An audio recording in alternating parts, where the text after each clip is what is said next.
नमस्कार। इस वीडियो में मैं आपको एक बड़े डॉक्यूमेंट को फॉर्मेट करने की कुछ टिप्स देने जा रही हूँ। यदि आप एक कॉलेज स्टूडेंट हैं, रिसर्च स्कॉलर हैं या एकेडमिशियन हैं और एक बड़े डॉक्यूमेंट पर काम कर रहे हैं तो इस वीडियो को अंत तक देखिए। मैं कई सारी टिप्स देने वाली हूँ जिसे यूज़ करके आप आसानी से अपने डॉक्यूमेंट को फॉर्मेट कर सकते हैं। तो चलिए शुरू करते हैं। ये 67 पेज की एक प्रोजेक्ट रिपोर्ट है जो मुझे फॉर्मेट करनी है। जनरली बड़े डॉक्यूमेंट्स चैप्टर्स में ऑर्गेनाइज होते हैं। इनमें हेडिंग्स नंबर्ड होती हैं और लेयर्ड होती हैं। जैसे एक हेडिंग यदि 1.2 है तो सब हेडिंग 1.2.1 होती है। बड़े डॉक्यूमेंट्स कई बार रिव्यू किए जाते हैं और इसमें लास्ट मोमेंट तक मॉडिफिकेशंस होते रहते हैं। यदि एक भी हेडिंग का नंबर चेंज होता है तो आगे की सभी हेडिंग के नंबर्स अकॉर्डिंगली चेंज हो जाते हैं। यदि ये नंबरिंग आप मैनुअली कर रहे हैं तो आपको बार बार चेंजेस करने पड़ेंगे, जिससे एरर की भी चांसेस हैं। बड़े डॉक्यूमेंट्स में नंबरिंग कभी भी मैनुअल एंटर नहीं करनी चाहिए, ये हमेशा ऑटो जनरेटेड होनी चाहिए। तो चलिए फॉर्मेटिंग शुरू करते हैं। MS वर्ड में डॉक्यूमेंट्स के डिफरेंट सेक्शन को फॉर्मेट करने के लिए कई सारी स्टाइल प्रोवाइड की गई है। स्टाइल मेनू में जाने के लिए यहाँ पर क्लिक करिए। जो भी स्टाइल आपके डॉक्यूमेंट में यूज़ की गई होगी या जो भी हम अपने डॉक्यूमेंट पर अप्लाई कर सकते हैं वो सारी स्टाइल इस मेनू में मेंशन होती है। इनमें से कुछ स्टाइल्स जो फ्रिक्वेंटली डॉक्यूमेंट्स में यूज़ की जाती हैं वो क्विक स्टाइल मेनू में होती हैं। ये हमारा क्विक स्टाइल मेनू है। यहाँ से कोई भी स्टाइल को अप्लाई करना बहुत आसान होता है। सबसे पहले हम चैप्टर 1 की फॉर्मेटिंग करेंगे। हम इसे सेलेक्ट करके इस पर हेडिंग 1 स्टाइल अप्लाई कर देंगे। इसमें नंबर आता है तो ठीक है, यदि नहीं आता तो हम मल्टी लेवल लिस्ट ऑप्शन में जाएंगे और ये वाला ऑप्शन सेलेक्ट कर लेंगे। ध्यान रखिए हेडिंग 1 वाला ऑप्शन ही चूज़ करना है। अब हम इसकी फॉर्मेटिंग करेंगे। अलाइनमेंट मैं इसका राइट में रखती हूँ। यहाँ पर इन दो हेडिंग के बीच में मुझे गैप चाहिए। गैप के लिए जनरली हम एंटर की यूज़ करते हैं जो हमें अवॉइड करनी चाहिए। उसकी जगह हम पैराग्राफ सेक्शन में जाकर इसे ऐड कर सकते हैं। मैं बिफोर स्पेसिंग हटा रही हूँ और आफ्टर मैं स्पेसिंग 60 रख रही हूँ। हेडिंग्स की लाइन स्पेसिंग हमेशा सिंगल रखनी चाहिए। यहाँ पर बुलेट्स लेफ़्ट साइड में आ रहा है जबकि वो एक्चुअली राइट में आना चाहिए था। ये हम कैसे कर सकते हैं ये मैं आगे वीडियो में आपको बताऊंगी। अभी फ़िलहाल मैं इसे ऐसे ही रहने देती हूँ। हमने जो भी चेंजेस किए हैं वो हमारे इस टेक्स्ट पर हुए हैं, हेडिंग 1 पे नहीं हुए। तो हेडिंग 1 पर जाकर मैं उसे अपडेट कर दूँगी। अब हम इंट्रोडक्शन पर टाइटल स्टाइल अप्लाई करेंगे। ये प्री डिफाइंड स्टाइल है। मैं इसे अपने अकॉर्डिंग फॉर्मेट करूँगी। मैं इसे सेंटर लाइन रखूँगी, फॉन्ट को थोड़ा रिड्यूस करूँगी, बोल्ड करूँगी। मैं इसकी लाइन स्टाइल भी चेंज करना चाहती हूँ। इसके लिए बॉर्डर एंड शेडिंग ऑप्शन में जाकर एक डिफरेंट लाइन स्टाइल में चूज़ करूँगी और उसे अप्लाई कर दूँगी। चेंजेस करने के बाद टाइटल्स को अपडेट करना मत भूलिए। यहाँ पर हम हेडिंग 2 अप्लाई करेंगे। आप देख सकते हैं ये नंबरिंग ऑटोमेटिकली जनरेट हो गई है, आपको ये डालने की ज़रूरत नहीं है। इसकी अब हम फॉर्मेटिंग करेंगे। मैं इसका फॉन्ट बढ़ा रही हूँ। फॉन्ट स्टाइल में जाकर मैं इसे स्मॉल कैप रख रही हूँ। इससे ये कुछ इस तरीके से दिखाई पड़ेगा। मैं इसके पीछे एक शेडिंग भी देना चाहती हूँ तो कोई भी एक डार्क शेडिंग इस पर अप्लाई कर देती हूँ। पैराग्राफ मेनू में जाकर हम इसकी सेटिंग करेंगे। बिफोर कोई भी स्पेस नहीं रखेंगे, आफ्टर 12 पॉइंट की स्पेस रखेंगे। लाइन स्पेसिंग हमेशा सिंगल रखेंगे। हेडिंग 2 हमारी फाइनल हो गई है। हम हेडिंग 2 को अपडेट कर देंगे। पैराग्राफ की फॉर्मेटिंग के लिए हम पहले पैराग्राफ को सेलेक्ट करेंगे। इसमें हमें जो भी फॉर्मेटिंग चाहिए वो हम अप्लाई करेंगे। इसे हम एक नई स्टाइल के नाम से सेव करना चाहते हैं। इसके लिए क्विक स्टाइल मेनू में जाकर हम सेव सिलेक्शन एज में प्रेस करके इसे सेव करेंगे। मैं इसे BT1 नाम दे रही हूँ। ये बहुत कॉमन स्टाइल है जो बहुत फ्रिक्वेंटली यूज़ करनी है तो हम इसके लिए एक शॉर्टकट की भी असाइन कर देते हैं। इसके लिए मॉडिफाई में जाकर फॉर्मेट में जाइए, शॉर्टकट की प्रेस करिए और जो भी शॉर्टकट असाइन करना चाहते हैं वो असाइन कर दीजिए। मैं यहाँ पर Alt B असाइन करना चाह रही हूँ तो मैं Alt B प्रेस करके असाइन कर दूँगी।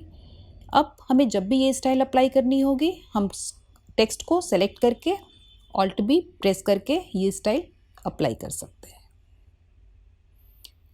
यहाँ पर मैं हेडिंग 3 अप्लाई करूँगी। देखिए नंबर ऑटोमेटिकली जनरेट हो गए हैं। अब हम इसकी फॉर्मेटिंग करेंगे। इस हेडिंग में भी मैं शेडो इफेक्ट देना चाहती हूँ तो मैं यहाँ से लेकर एक शेडो कलर चूज़ कर लेती हूँ। कई तरीके से शेडो दिए जा सकते हैं। मैं आपको एक और शेडोइंग स्टाइल बता रही हूँ। मैं बॉर्डर एंड शेडिंग में जाकर यहाँ पर सॉलिड कलर की जगह आप कुछ स्टाइलिश भी यूज़ कर सकते हैं। जैसे मैं यहाँ पर 40% की इसमें कोई मिक्सिंग करना चाह रही हूँ। मैं यहाँ से वाइट कलर चूज़ करती हूँ तो मैं कलर में 40% वाइट मिक्स करके कुछ इस तरीके की फिलिंग स्टाइल या बैकग्राउंड स्टाइल बना सकती हूँ। आप भी ऐसा कुछ कर सकते हैं। पैराग्राफिंग इसकी वही रखेंगे जो हमने अपनी पहली हेडिंग की रखी थी, इससे हमारे डॉक्यूमेंट की सिमेट्री बनी रहती है। हेडिंग 3 को भी अकॉर्डिंगली अपडेट कर देंगे।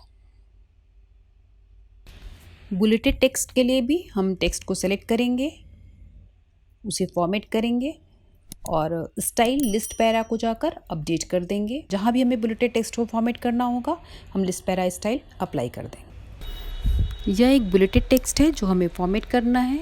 मैं इस पर लिस्ट पैरा स्टाइल अप्लाई कर दूँगी। यहाँ पर बुलेट्स हमें अल्फ़ाबेटिकल चाहिए तो यहाँ से जाकर बुलेट चेंज कर देंगे।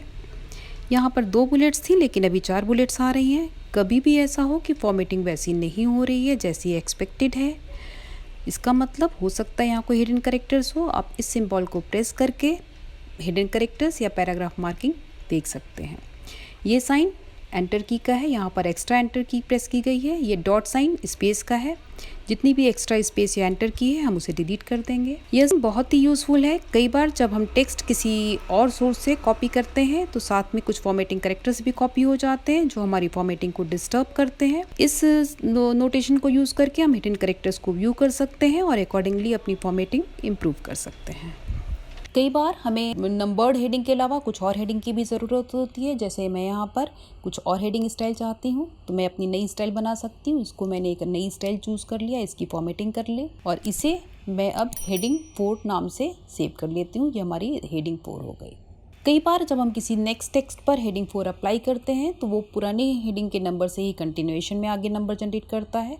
इसके लिए आप इसे सेलेक्ट करके रीस्टार्ट एट ए कर दीजिए, ये वापस से नंबरिंग ए कर देगा। इस तरह से सभी स्टाइल ऑप्शन चूज़ करते हुए हम अपने डॉक्यूमेंट्स की फॉर्मेटिंग ईजिली कर सकते हैं। हमारी फर्स्ट चैप्टर की फॉर्मेटिंग कंप्लीट हो गई है। यहाँ पर ये सेकंड चैप्टर है, इसको हमें फॉर्मेट करना है। इस पर हम स्टाइल 1 अप्लाई करेंगे, लेकिन ये देखिए ये उसी पेज से आ रहा है जबकि हर एक चैप्टर नए पेज से शुरू होना चाहिए। इसके लिए भी मैं यहाँ पर थोड़ा सा मॉडिफिकेशन कर रही हूँ। मैं अपनी हेडिंग 1 में जाकर लाइन एंड ब्रेक में जाकर page break before option choose कर लेती हूँ। इससे ये हमेशा नए पेज से ही शुरू होगा। क्योंकि हमने चेंजेस किए हैं तो मैं हेडिंग 1 को अपडेट करूँगी। डिफरेंट स्टाइल ऑप्शंस चूज़ करके हम अपने पूरे डॉक्यूमेंट को बहुत ईजिली फॉर्मेट कर सकते हैं। यदि आप शॉर्टकट यूज़ कर लेंगे तो आपके लिए फॉर्मेटिंग और भी आसान हो जाएगी। अब जैसा कि मैंने आपसे कहा था कि चैप्टर 1 में बुलेट्स लेफ़्ट में आ रही है जबकि हमें वो राइट में चाहिए। बताते हैं कि हम ये कैसे मॉडिफाई कर सकते हैं। इसके लिए हम चैप्टर 1 को सेलेक्ट करके मल्टी लेवल लिस्ट ऑप्शन में जाएंगे और यहाँ पर define new multi list select कर लेंगे। यहाँ पर 1 से पहले जाकर मैं चैप्टर टाइप कर दूँगी। मोर ऑप्शन को क्लिक कीजिए। यहाँ पर फॉलो नंबर विथ में टैब कैरेक्टर की जगह हम नथिंग सेलेक्ट करेंगे। ये चेंजेस हमें सिर्फ सेलेक्टेड टेक्स्ट पर करने हैं तो हम यहाँ पे होल लिस्ट की जगह सेलेक्टेड टेक्स्ट सेलेक्ट कर लेंगे। ये चेंजेस हेडिंग 1 पे अप्लाई होने हैं, वो ऑलरेडी सेलेक्टेड है। अब हम ओके कर देंगे। तो अब देखिए चैप्टर 1 हमारा बुलेट बन गया है। ये 2 बार आ रहा है क्योंकि हमें अब चैप्टर 1 की एक्चुअली ज़रूरत नहीं है। इसे अपडेट करना मत भूलिए। तो अब हम यहाँ पे इसे डिलीट कर देंगे। एक नया एंटर की प्रेस करके इस पर हेडिंग 1 अप्लाई कर दीजिए। देखिए चैप्टर नंबर ऑटोमेटिकली आ जाता है। ऐसा ही सभी चैप्टर्स में आपको अब चैप्टर लिखने की ज़रूरत नहीं है। आपको सिर्फ उस चैप्टर से पहले एक एंटर की प्रेस करके उसे अप्लाई 1 करना है। इस तरीके से आप चैप्टर को भी राइट लाइन बना सकते हैं। यदि आप अपने डॉक्यूमेंट में चैप्टर नंबर नहीं चाहते हैं तो आप इसे डिलीट कर सकते हैं। उस केस में आपको अपने चैप्टर के टाइटल को हेडिंग 1 से स्टाइल करना होगा। हेडिंग 1 अप्लाई करने पर टाइटल के साथ साथ नंबर भी आएगा। इस नंबर को आप डिलीट नहीं कर सकते हैं। इसे हाइड करने के लिए आप इसे सेलेक्ट करिए, मल्टी लेवल लिस्ट मेनू में जाइए, वहाँ से define new multi level list में जाकर फॉलो नंबर विथ में टैब कैरेक्टर की जगह नथिंग सेलेक्ट कर लीजिए। बुलेट को सेलेक्ट करके उसका कलर वाइट कर दीजिए और उसका साइज 1 कर दीजिए। बुलेट्स आपकी हाइड हो गई है, ये प्रिंटिंग में नहीं आएगी। ये ऑप्शन आप प्रिंटिंग से पहले अप्लाई कर सकते हैं। डिफरेंट स्टाइल्स ऑप्शन यूज़ करके आप इजीली अपने डॉक्यूमेंट की फॉर्मेटिंग कर सकते हैं। ज़रूरत हो तो कुछ नई स्टाइल भी बना सकते हैं। मैंने अपने डॉक्यूमेंट की फॉर्मेटिंग कंप्लीट कर ली है। डॉक्यूमेंट की फॉर्मेटिंग हो जाने के बाद अब हम हेडर एंड फुटर सेक्शन की फॉर्मेटिंग करेंगे। हेडर में हमें अपने चैप्टर का टाइटल डालना है, फुटर में हम पेज नंबर डालेंगे। फुटर सेक्शन में जाने के लिए कर्सर को फुटर सेक्शन में रखकर डबल क्लिक कर दीजिए। पेज नंबर के लिए यहाँ पर पेज नंबर मेनू में जाइए, bottom of the page option में जाकर अपनी चॉइस का कोई भी पेज नंबरिंग स्टाइल यूज़ कर लीजिए। मुझे इसके ऊपर एक डार्क कलर की लाइन चाहिए तो मैं इसे सेलेक्ट करके टॉप बॉर्डर रिड्यूस कर देती हूँ। अब मैं हेडर सेक्शन में जाऊँगी। हेडर में चैप्टर का टाइटल डालने के लिए आप क्विक पार्ट्स ऑप्शन में जाइए, फील्ड ऑप्शन चूज़ करिए। यहाँ पर स्टाइल रेफरेंस ऑप्शन है, आप ये चूज़ करिए। हमने चैप्टर का टाइटल स्टाइल से फॉर्मेट किया है तो यहाँ से आप टाइटल ऑप्शन सेलेक्ट कर लीजिए। चैप्टर का टाइटल हमारे हेडर में आ गया है। अब हमें इसकी फॉर्मेटिंग करनी है। मैं इसे राइट लाइन रख रही हूँ और इसके नीचे एक बॉर्डर डालना है तो यहाँ पर जाकर बॉटम बॉर्डर रिड्यूस कर देंगे। हमारा हेडर फॉर्मेट हो गया है। अब आप देख सकते हैं डॉक्यूमेंट के हेडर में चैप्टर का टाइटल आ रहा है और फुटर में पेज नंबर्स आ रहे हैं। हेडर एंड फुटर की फॉर्मेटिंग अब हमारी कंप्लीट हो गई है। अब हमें टेबल ऑफ कंटेंट्स अपने डॉक्यूमेंट में ऐड करना है। मैनुअली टेबल ऑफ कंटेंट्स बनाना बहुत ही टीडियस टास्क है, लेकिन auto generated table of content हम तभी इंसर्ट कर पाएंगे जब हमने अपने डॉक्यूमेंट में हेडिंग को स्टाइल से फॉर्मेट किया हो। टेबल ऑफ कंटेंट्स इंसर्ट करने के लिए रेफरेंस में जाकर table of contents option select कर लीजिए। बहुत सारी बिल्ट इन स्टाइल है, आप इनमें से कोई भी स्टाइल चूज कर सकते हैं। देखिए टेबल ऑफ कंटेंट्स आपका इंसर्ट हो गया। यहाँ पर फर्स्ट लेवल पर चैप्टर आ रहा है, सेकेंड लेवल पे सेकेंड लेवल हेडिंग है, थर्ड लेवल पे थर्ड लेवल हेडिंग है। हमें अपने फर्स्ट लेवल पे ये हेडिंग नहीं चाहिए बल्कि चैप्टर का टाइटल चाहिए, तो हम टेबल ऑफ कंटेंट्स को मॉडिफाई करेंगे। इसके लिए आप वापस टेबल ऑफ कंटेंट्स पे जाइए और रिमूव कर दीजिए टेबल ऑफ कंटेंट्स को। हम दोबारा यहाँ पर जाकर इंसर्ट टेबल ऑफ कंटेंट्स करते हैं। ये कस्टमाइज ऑप्शन है, यहाँ पे हमें 4 लेवल तक की हेडिंग चाहिए। किस लेवल पे कौन सी हेडिंग चाहिए आप ऑप्शन में जाके सेलेक्ट कर सकते हैं। फर्स्ट लेवल पे हमें चैप्टर का नाम नहीं चाहिए बल्कि हमें अपने चैप्टर का टाइटल चाहिए।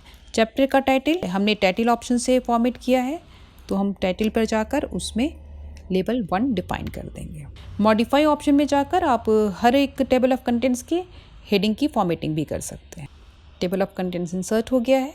अब हमारा चैप्टर का title as a first level आ रहा है। यहाँ पर जो भी आपके कंटेंट हैं वो एक नॉर्मल टेक्स्ट नहीं है बल्कि वो एक हाइपर लिंक है जिन्हें यूज़ करके आप डायरेक्ट डॉक्यूमेंट के उस सेक्शन में मूव कर सकते हैं। जैसे यदि लिटरेचर सर्वर पर मैंने कर्सर रखा है, यहाँ पर कंट्रोल क्लिक प्रेस करके मैं डायरेक्ट वहाँ पर जा सकती हूँ। कभी भी जब आप डॉक्यूमेंट में कोई चेंजेस करते हैं accordingly table of contents modify करना पड़ता है। इसके लिए आपको कभी भी कहीं पे भी कर्सर रखकर राइट क्लिक कर दीजिए और अपडेट फील्ड ऑप्शन में जाकर अपडेट फील कर दीजिए। यहाँ पर 2 ऑप्शन आते हैं, अपडेट पेज नंबर्स और अपडेट इंटायर टेबल। अब जो भी चूज़ करेंगे अकॉर्डिंगली आपका टेबल अपडेट हो जाएगा।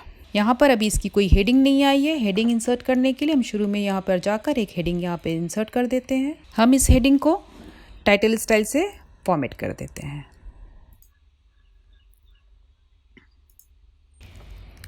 टेबल ऑफ कंटेंट्स हमारे डॉक्यूमेंट में इंसर्ट हो चुका है। यहाँ पर पेज नंबर्स भी इस पेज में आ रहे हैं और ये हमारे डॉक्यूमेंट के कंटिन्यूएशन में है। यदि आपको यहाँ पे पेज नंबर नहीं चाहिए तो आपको अपने डॉक्यूमेंट को 2 डिफरेंट सेक्शन में डिवाइड करना पड़ेगा। इसके लिए आप फर्स्ट सेक्शन के एंड में जाइए और पेज लेआउट मेनू में जाकर ब्रेक ऑप्शन चूज़ करिए और नेक्स्ट पेज सेलेक्ट कर लीजिए। यहाँ पर डिलीट कर दीजिए, ये कंटिन्यूएशन में आ जाएगा। अब हमने सेक्शन ब्रेक डाल के अपने डॉक्यूमेंट्स को 2 सेक्शन में डिवाइड कर दिया है। सेक्शन ब्रेक आया है या नहीं ये चेक करने के लिए आप ये ऑप्शन सेलेक्ट करिए। तो यहाँ पर सेक्शन ब्रेक ऑलरेडी है, वो आपका हिडन है, दिख नहीं रहा है। तो 2 सेक्शन में हमारा डॉक्यूमेंट है। ये हमारा पहला सेक्शन है, ये हमारा दूसरा सेक्शन है। हम दूसरे सेक्शन के फुटर में जाएंगे और डबल क्लिक करेंगे। यहाँ पर लिंक टू प्रीवियस ऑप्शन है, आप इसे अनसेलेक्ट कर दीजिए। अब हमारे डॉक्यूमेंट्स के दोनों सेक्शन लिंक नहीं हैं। यहाँ पर पेज नंबरिंग अभी भी 4 आ रही है। हम फॉर्मेट पेज नंबर में जाकर इसे स्टार्ट एट 1 कर देंगे। तो ये देखिए 1 से शुरू हो गया। इस सेक्शन में हमें पेज नंबर अलग स्टाइल से चाहिए तो हम यहाँ पे जाकर ये स्टाइल डिलीट कर देंगे और यहाँ पर नई स्टाइल जो भी हमें चाहिए बॉटम ऑफ द पेज में जाकर हम वो स्टाइल इंसर्ट कर देंगे। आप चाहें तो नंबर की फॉर्मेटिंग भी बदल सकते हैं। मैं यहाँ पर रोमन नंबर्स यूज़ कर रही हूँ। तो अब आप देख सकते हैं हमारे टेबल ऑफ कंटेंट्स में रोमन नंबर की पेज नंबरिंग आ रही है, जबकि हमारे डॉक्यूमेंट्स में 1 से नंबरिंग स्टार्ट हो रही है। हेडर में भी यदि आपको ऐसे हेडिंग इसमें नहीं चाहिए तो उसके लिए आपको हेडर को भी पहले डिस्कनेक्ट करना पड़ेगा। आप सेकंड सेक्शन के हेडर सेक्शन में जाइए और लिंक टू प्रीवियस हटा दीजिए। अब आप फर्स्ट सेक्शन में जाइए और वहाँ से जाके हेडर को डिलीट कर दीजिए। यहाँ से हेडर रिमूव हो जाएगा। ये सिर्फ अब सेकंड सेक्शन में और ऑनवर्ड होगा। टेबल ऑफ कंटेंट से पहले यदि आप कुछ और टेक्स्ट अपने डॉक्यूमेंट में ऐड करना चाहते हैं, जैसे कि सर्टिफिकेट, एब्स्ट्रैक्ट, एक्नॉलेजमेंट, तो ऐड कर सकते हैं। मैंने इस रिपोर्ट में फ्रंट पेज, सर्टिफिकेट और एक्नॉलेजमेंट ऐड किया है। यदि इन सेक्शंस में आपको कोई पेज नंबर्स नहीं चाहिए तो आप एक्नॉलेजमेंट के एंड में जाकर एक पेज ब्रेक को इंट्रोड्यूस करिए, दोनों सेक्शंस को अनलिंक करिए और इस सेक्शन से पेज नंबर रिमूव कर दीजिए। फाइनल रिपोर्ट में हमारे फर्स्ट 3 पेजेस में कोई पेज नंबर्स नहीं है।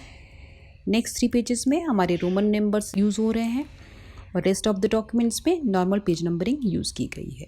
आफ्टर फॉर्मेटिंग हमारी रिपोर्ट कुछ इस तरीके से दिखाई पड़ रही है। आप अपनी रिपोर्ट प्रॉपरली चेक करिए।